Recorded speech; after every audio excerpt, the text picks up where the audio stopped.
وہ کیسا رد عمل ظاہر کرے؟ وہ خاموش ہو چکا تھا۔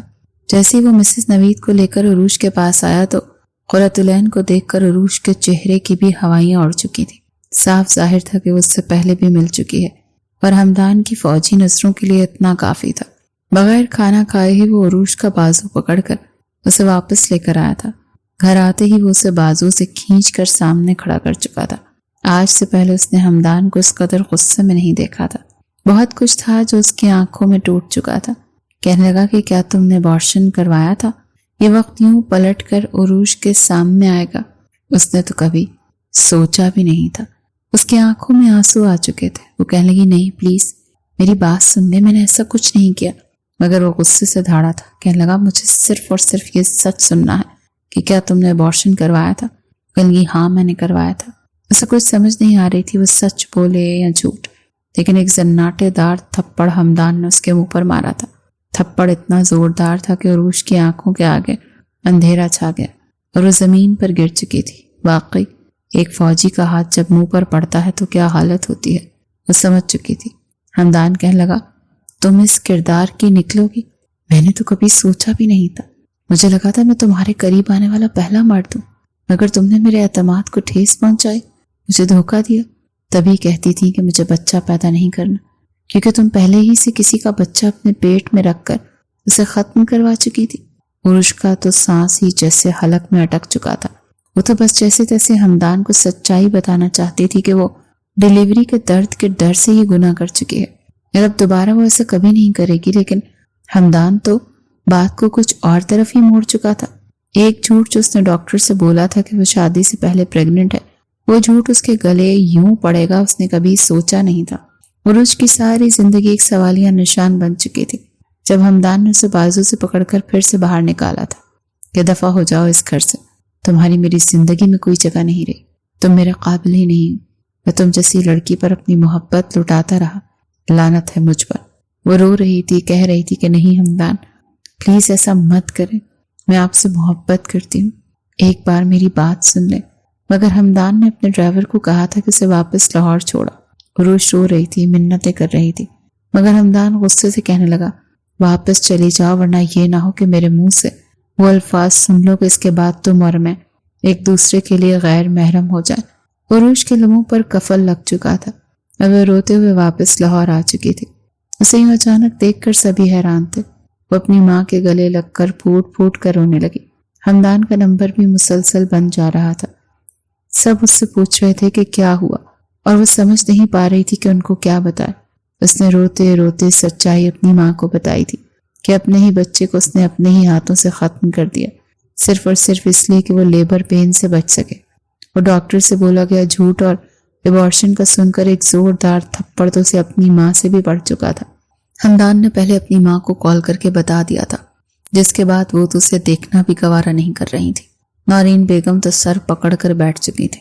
انہیں اپنی بیٹی کی پاک بازی پر یقین تھا، لیکن وہ اپنے اور ہمدان کی نشانی کو جس انداز میں ختم کر گئی تھی، انہیں اپنی بیٹی سے شدید نفرت محسوس ہو رہی تھی۔ کہنے لگی، تم ڈائن ہو، ڈائن، تم عورت ہو ہی نہیں، تم ایک ماں بننے کے قابل ہی نہیں ہو، تم جیسی ہی عورتیں ہوتی ہیں جو بچے پیدا کر کے کچروں میں پھینک جاتی ہیں، تم تو اسے پیدا کر کے بھی مار ہی دیتی۔ عروج کو پہلی بار کچھ ہوا تھا، اس کے اندر کی ممتا جاگ گئی تھی۔ وہ اپنی ماں کے منہ پر ہاتھ رکھنے لگی کہ نہیں امی پلیز ایسا مت کہے، میں اتنی بھی ظالم نہیں ہوں۔ وہ کہنے لگی کہ ظالم ہو تم، جانتی ہو جب تم میرے پیٹ میں تھی اور پہلی دفعہ مجھے یہ پتا چلا کہ تم اس دنیا میں آنے والی ہو، میں بھی تم جیسی ایک لڑکی تھی، لیکن ایک دم سے تمہارے آنے کی خبر نے میرے اندر ممتا جگا دی تھی۔ تمہارے لیے محبت پہلے دن سے میرے دل میں بننا شروع ہو چکی تھی۔ اپنے ہاتھوں سے اپنی زندگی خراب کر دی تم نے۔ وہ اپنے کمرے میں بند ہو چکی تھی، اسے کھانے پینے کی بھی کوئی ہوش نہیں تھی اور اس سے کوئی پوچھنے والا بھی نہیں تھا۔ وہ ہمدان کو بار بار کال کر رہی تھی، لیکن ہمدان اس کی ایک بھی سننے کو تیار نہیں تھا۔ اس کے لیے یہ بات ناقابل قبول تھی کہ عروج جیسی لڑکی ایسا بھی کر سکتی ہے۔ رو رو کر عروج بالکل سرد پڑ چکی تھی۔ اپنی جیٹھانی کو جا کر نورین بیگم نے یہ بتانے کی ضرور کوشش کی تھی کہ میری بچی بد کردار نہیں ہے، ہاں اس نے گناہ کیا ہے، لیکن یہ اس کا اور ہمدان کا ہی بچہ تھا۔ 1 مہینے بعد ہمدان واپس آیا تھا۔ پہلے سے کافی کمزور تھا، آنکھوں کے نیچے حلقے تھے اور پہلے سے بھی کافی سخت اور سنجیدہ لگ رہا تھا۔ جیسے ہی وہ آیا تو روتے ہوئے عروج نیچے آئی تھی۔ حمدان کے آگے ہاتھ جوڑ کر کہنے لگی پلیز ایک دفعہ میری بات سننے پلیز، مگر وہ انکار کر چکا تھا۔ مجھے تمہاری شکل بھی نہیں دیکھنی، چلی جاؤ یہاں سے ورنہ میں تمہیں طلاق دے دوں گا۔ مگر وہ ایک دم سے اس کے قدموں میں گر چکی تھی۔ کہنے لگی نہیں پلیز مجھے لفظ دوبارہ مت کہیے گا، میں مر جاؤں گی۔ میں آپ کو سچ بتاتی ہوں، میں اپنے ماں باپ کی قسم اٹھا کر کہتی ہوں میں نے کوئی گناہ نہیں کیا۔ بے شک آپ جسے چاہیں میرے ٹیسٹ کروا لیں، میری پاک دامنی کا ثبوت کر لیں، لیکن میں سچ میں پاک دامن ہوں۔ وہ بچہ آپ کا اور میرا تھا، میں بس لیبر پین سے ڈرنے کے لیے آپ کے اس بچے کو ختم کروا گئی اور ڈاکٹر کو یہ جھوٹ بولا، کیونکہ اگر میں جھوٹ نہ بولتی تو وہ آپ کے سائن ضرور مانگتے۔ وہ رو کر سب کچھ کہہ رہی تھی، مگر حمدان کا فوجی دماغ اتنی آسانی سے کیسے یقین کر لیتا۔ اس نے ڈاکٹر قرۃ العین کو بلوایا تھا، اور پھر جب ڈاکٹر قرۃ العین نے اپنے کمپیوٹر میں اپنے پاس آنے والے تمام پیشنٹس کی ہسٹری چیک کی تو عروج جس تاریخ کو اس کے پاس آئی تھی اس وقت حمدان اور اس کی شادی کو 1.5 مہینہ گزر چکا تھا۔ یہ بچہ حمدان کا ہی تھا۔ یہ جان کر حمدان کو دلی دکھ ہوا تھا۔ وہ قدموں میں گر کر بار بار معافی مانگ رہی تھی کہ آخری غلطی سمجھ کر معاف کر دیں، آپ تو مجھ سے محبت کرتے ہو نا، مجھے اپنے کیے پر پچھتاوا ہے، میں دوبارہ ایسا کچھ بھی نہیں کروں گی، میں آپ کے لیے ہر درد سہنے کو تیار ہوں، لیکن پلیز مجھے نہ چھوڑیے گا۔ اسے یوں بچوں کی طرح بلکتا اور روتا دیکھ کر حمدان کو اس پر تھوڑا بہت ترس تو آ ہی چکا تھا۔ اسے واپس لا چکا تھا، لیکن اسے وہ اہمیت نہیں دی تھی، نہ ہی اس پر محبت لٹاتا تھا، نہ ہی اس کے قریب آتا تھا، بس اپنے کمرے میں لا چکا تھا۔ پھر دھیرے دھیرے جب عروج پہلے سے کافی بدل چکی تھی اور حمدان اس کا بدلتا رویہ دیکھ کر دوبارہ اس کے قریب بھی آیا، چند مہینے بعد جب وہ دوبارہ ماں بنی تو عروج کی خوشی کو کوئی انتہا نہیں تھی۔ اتنی بڑی خوشی کے بعد حمدان اسے جیسے تیسے معاف کر ہی چکا تھا، اور اس وقت میں اس نے بالکل اسے اپنے پاس رکھا تھا، اس کا بہت خیال رکھا تھا۔ جیسے جیسے ڈیلیوری کا وقت قریب آ رہا تھا عروج کی جان لبوں پر آ رہی تھی۔ بار بار وہ یہی سوال کرتی تھی، مجھے زیادہ درد تو نہیں ہوگا نا، پلیز مجھے بتائیں، میں مر تو نہیں جاؤں گی نا۔ یہ ڈر بھی عروج کا بہت جلدی ختم ہو چکا تھا۔ جب وہ لیبر روم میں موجود تھے، اپنے بچوں سے کی جانے والی محبت اور ممتا کا احساس، پھر لیبر روم کے باہر کھڑے حمدان کی دعا اور اس کی محبت ہی تھی کہ عروج میں ہمت خود بخود ہی آ چکی تھی، اور اس نے جڑواں بچوں کو جنم دیا تھا، ایک بیٹا اور ایک بیٹی۔ ڈیلیوری کے بعد اس کی طبیعت کافی خراب ہو چکی تھی، 3 دن بعد اسے ہوش آیا تھا، لیکن وہ پہلے سے بہتر تھی۔ اپنے بچوں کو دیکھ کر تو جیسے وہ ہر درد بھول ہی چکی تھی۔ حمدان اسے گھر لے آیا تھا، اور اب وہ سچ میں خود کو مکمل محسوس کر رہی تھی، اور اگر اس میں اتنی محنت آئی تھی تو وہ صرف اور صرف اس کے دل میں بچوں کی محبت اور حمدان کا ساتھ تھا۔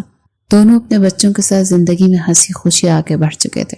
اس کی یہ غلطی اسے یہ سبق تو سکھا چکی تھی کہ بعض دفعہ بولے جانے والے جھوٹ زندگی میں کس قدر تباہیاں لے کر آتے ہیں، اور وہ توبہ کر بھی چکی تھی کہ آئندہ وہ اتنا بڑا جھوٹ تو مر کر بھی نہیں بولے گی۔